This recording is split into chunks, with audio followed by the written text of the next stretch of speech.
So hello everybody, welcome to my YouTube channel Java Guru Ravi, and I Ravi Khan Sahu welcome you in this new video. So let's get started. So hello everybody, welcome to my YouTube channel, and today in this video we are going to discuss the basics of exception handling. So first of all we'll have to understand what is exception. So first thing that we have to understand about the exception, that it is a runtime error. Every exception we are talking about is a runtime error. So basically there are two types of errors in the programming. The first one is compile time error. It means when you write a program and you try to compile it, there may be some syntax errors. Those are covered under the category of compilation errors. But runtime error is something which occurs at the execution time. I have created some program which is working perfectly, but at the runtime there may be some abnormal condition. So runtime error or exception is caused by some abnormal condition. So we'll talk about the exception handling. So what is an exception handling? It is a runtime error, and why it is caused? Because of some abnormal condition. So what is the impact of this runtime error? What is the impact of exception handling? Why we are talking about the exception handling? So the solution provided to those runtime errors is executed or implemented using the exception handling. So let us understand with this example. So I have simply created a program. This is a class demo. In this class demo I have created a main function, and in the main function I have written first two lines to read the command line input. Means I am expecting that any user who is going to run this particular program will enter two integers from the command line using this command line statement. Means whenever you will run, you will write Java, then you will write the name of the class, demo, and then you have to supply two integers at the command line argument. So this program will be working perfectly if anybody will be running this program and will be supplying these two integers or any two integers to execute this program. So what is going to happen? The first line of my program is reading that first argument. So this argument, whatever you are passing here, will go to this string array rk. So first input will go to rk0, means this is going to be stored in index 0 of your rk array. It may be any name, args, arg, rk, whatever name you want to give. So first command line input will go to rk0 and second command line input will go to rk1. Right? So I have simply written a program which is expecting two command line integers. Now these integers I am supplying here, they will be stored in string type of array. So I have to convert it back into the integer type. So for that I am using this parseInt method here. So I will be writing integer.parseInt and give me the string that you want to convert into int. So it is rk0. So this line will be executed and it will try to convert the first command line input into int, and I am storing it into num1 variable. Similarly, I am reading the second command line input rk1 and again I am converting it into the int type using the integer.parseInt. So these first two lines are going to read two command line inputs and they will try to store them into the num1 and num2 variables. Right? Then I have simply called one divide method which is defined in the same class as a static member. So from static main function I can call the static divide method, and from the static main function I can call the static add method. Both the methods are declared static, so I can directly call it. So I am calling this divide method and add method. So this is a normal program. There is no compilation error, but it is expecting that you have to pass two integers from the command line when you will be executing this. So there is no technical glitch in this particular program. Anybody can execute it by passing two integer values. So when you are using this command, it's perfectly alright. But let us understand the exceptions. So this program, as a programmer, I have written properly and it is working perfectly. But what may happen? There are three exceptions possible in these three lines. There are three exceptions possible in these three lines. Let us understand. First thing, what I said is, okay, I don't know what are the inputs to be passed. I have directly written here, while executing this program, I have simply written here Java and then demo. I forgot to pass the inputs. I haven't passed input, I executed it like a normal program. Java, then the class name. I have written Java, then the demo. I pressed enter. What will happen? The program, the JVM will call this demo class. Demo class is available. It will execute this program, and in the first line, in this line here, what will happen? This program will be executed and it will try to read the value RK0. But here you have not passed any input. You are not passing any input. So here the array RK will be there with 0 size. 0 size. In Java, the array of 0 size is possible. So here 0 size RK array is created. It means index 0 does not exist. Index 0 is not existing because RK array is not having any element. So there is no index 0 and you are trying to access index 0. So whenever in an array you are trying to access some index which is not existing, so an exception is thrown that is called as array index out of bounds exception. Array index out of bounds exception is generated here. So mind it, this program is perfectly alright. The only thing that happened at the runtime is some abnormal situation. Somebody has given no input over there at the runtime. It was not a programming mistake, it is some mistake during the execution. So it will result in some problem. This line will generate an exception and the program will create a problem here. Right? So here, as soon as, now what is going to happen? As soon as the JVM will identify that something wrong has happened, here JVM is going to play a major role. So let us understand this thing. JVM will detect that okay, there is some index that you are trying to access, but that index is not existing. So first thing the JVM will identify is which condition is generated here, right? And corresponding to that condition, there is a predefined exception class, right? Like if you divide by 0, so there is an exception class, arithmetic exception. If you are trying to convert a incompatible string into some integer, there is an exception that is called a number format exception, right? So there are different exceptions corresponding to different situations, right? These are predefined exceptions. We can also create our own user defined or custom exception classes, so that we'll discuss later. But the first thing that you have to understand is as soon as this kind of abnormal condition will be detected by the JVM, so what JVM does, JVM will first create the object of that class. As soon as JVM will detect here, okay, you are trying to access some index which is not existing, it means it is the condition of array index out of bounds exception. So first of all, JVM will do what? It will create the object of array index out of bounds exception. This is the very first thing that JVM is going to do here, right?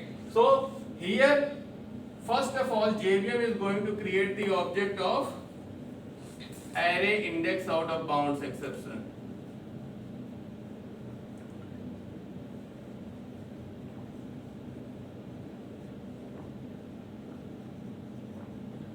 Something like this. It will create the object of array index out of bounds exception, and then second thing it will do, it will throw that exception.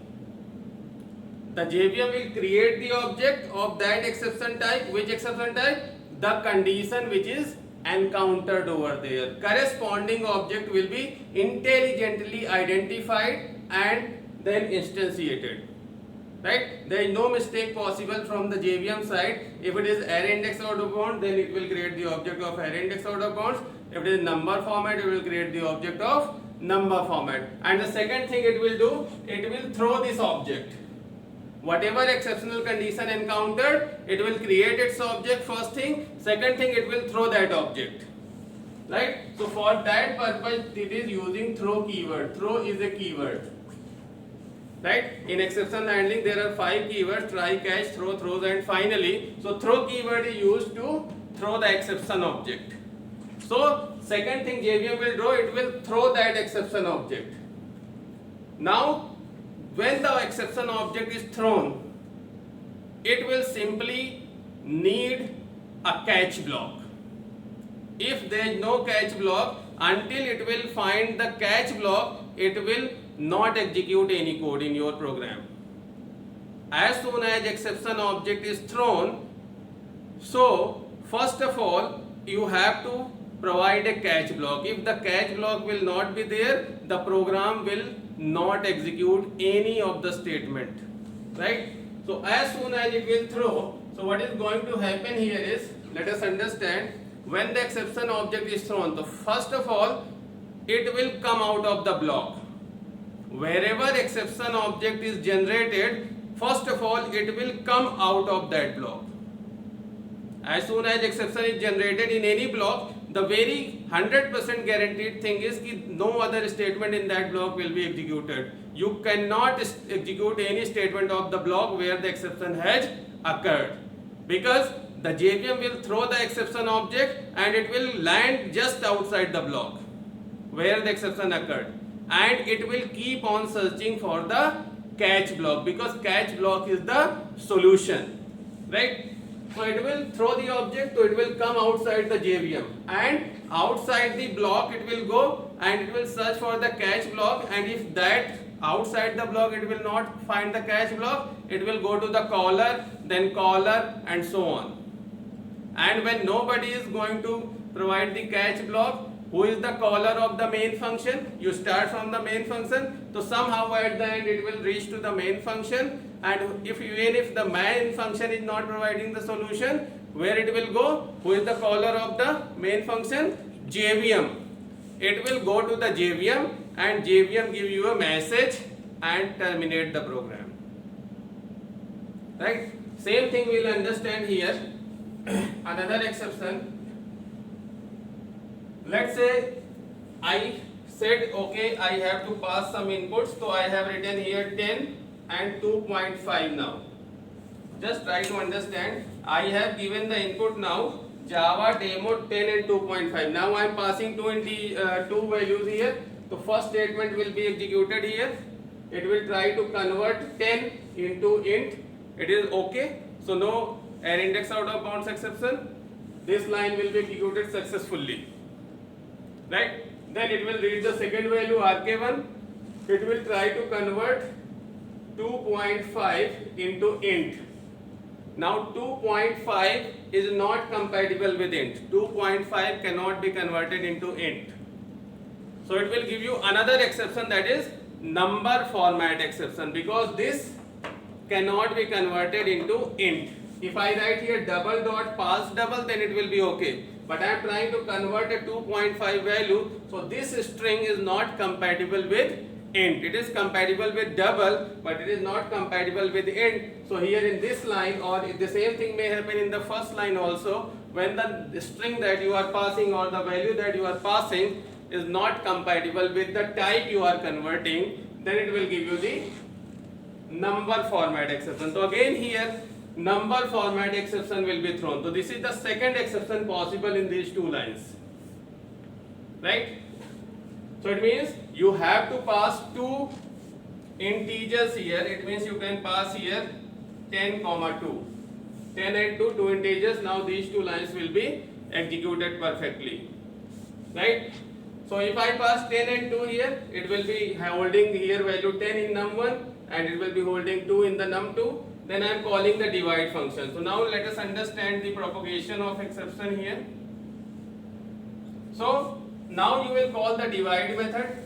So it will call the divide method here. It will calculate 10 divided by 2. So the value will be 5. 5 will be printed. Then it will come back to the caller. Caller is main function. Then you are calling add method. add 10 comma 2. It will go to the add method. It will say sum is equal to 10 plus 2. It means 12. It will print the value 12, and again it will come back to the caller. So this is the flow of your program. Now the third exception, if you see here, let us suppose I have passed here 10 comma 0. Now let us understand the third exception. Here it is very important. Third time I said okay 10 comma 0. Both are integers. It will convert it into 10. Num1 is holding 10. Num2 is RK1 is 0. It is holding 0. 10 and 0. Now let us understand why exception handling is required. 10 and 0 I am passing. I will call the divide method. As soon as you call the divide method, 10 and 0 are passed here, and here you try to divide 10 divided by 0. JVM will identify division by 0. If you are trying to divide integer by a 0, it is a abnormal condition. It will identify okay division by 0. Immediately it will create the object of arithmetic exception here. As soon as you divide by 0, it will identify that this is division by 0. It will create the object of the corresponding class, that is arithmetic exception, and it will throw. As soon as it will throw, it will try to find out the solution outside this block. But there is no catch block here. So when it will go? It will go to the caller of this function. Who called this function?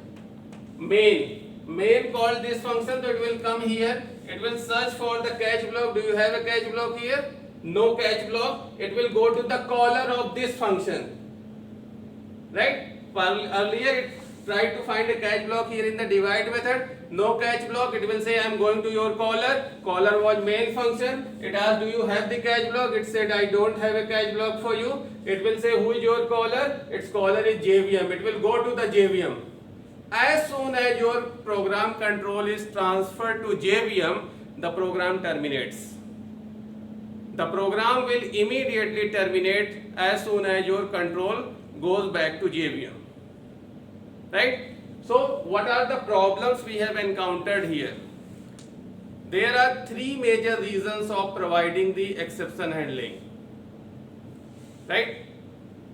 First important point, as soon as exception occurred, if you are not performing any kind of exception handling, as soon as your program encounters any exceptional condition, the program will terminate. The first problem is to prevent the abnormal termination of your program. I don't want to create an awkward situation where the program abruptly terminates.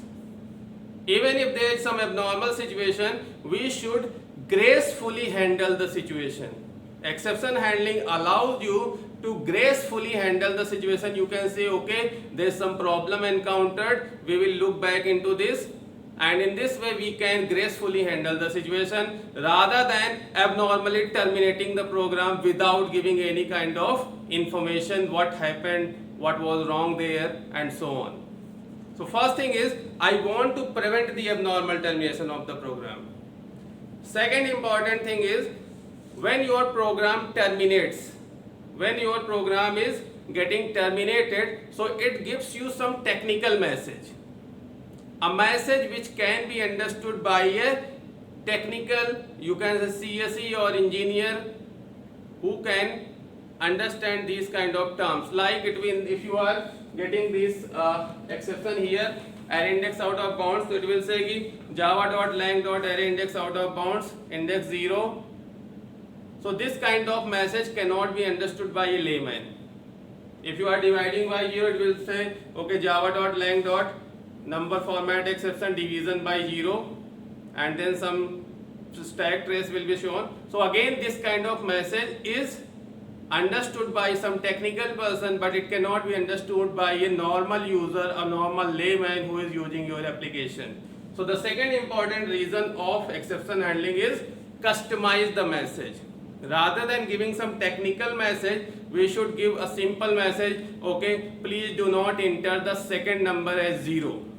That can be easy to understand for anybody. Or I can say kindly enter the two numbers two integers rather than saying ki java.lang.arithmetic exception or java.lang.arrayIndex out of bounds exception. We can simply say, okay, kindly enter the two integers, kindly enter two inputs, something like this, which anybody can understand.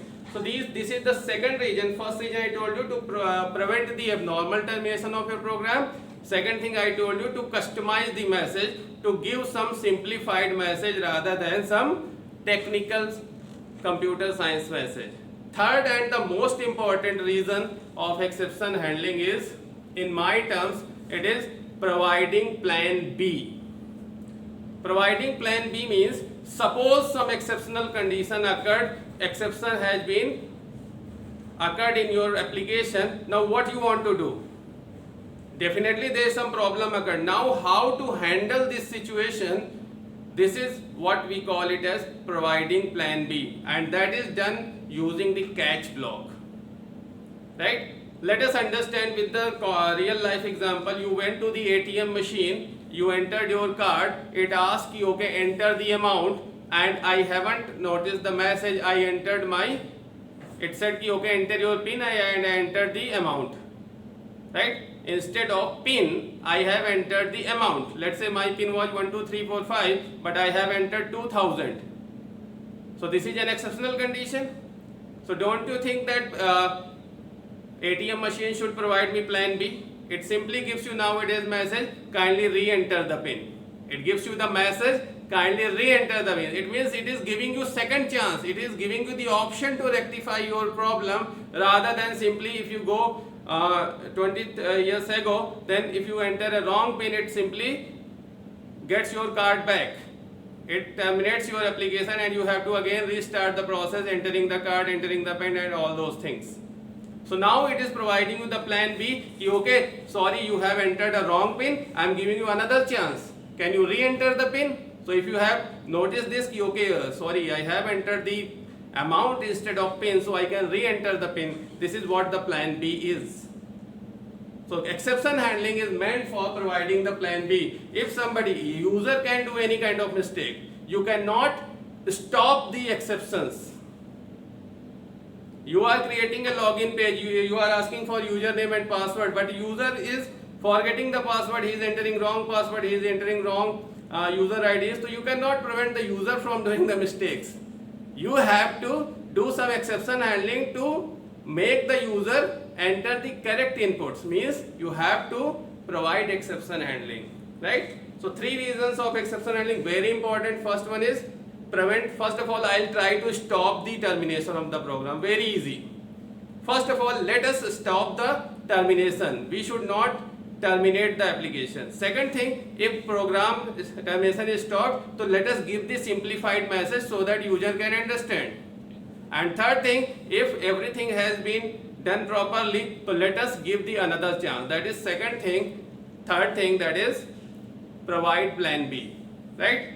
So in this case, if you understand here, even if I have entered 0, let's say you have entered 0, I said 10 and 0, so it will call the divide method. Divide method will definitely create arithmetic exception.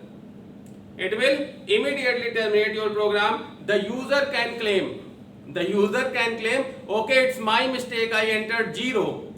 Understand very carefully. User will claim, okay, it was my mistake, I entered the second number as 0. Division is not possible, I agree. But why the result of addition is not displayed? Why your program is not giving me 10 plus 0 is equal to 0? It happened because we haven't handled the exception. We could have handled the exception. We will say, okay, you have entered a 0 as a second number, division is not possible, and the result of addition is this. This should be happening over there.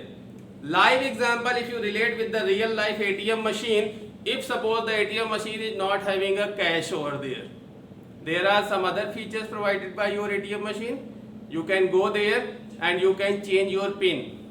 You can perform the balance inquiry. You can fetch the mini statement. So if there is no cache, do you think that ATM will say, okay, there is no cache, I will not give you the balance inquiry feature, I will not give you the PIN change feature? It should be working over there. So that's what the problem is addressed by the exception handling, right?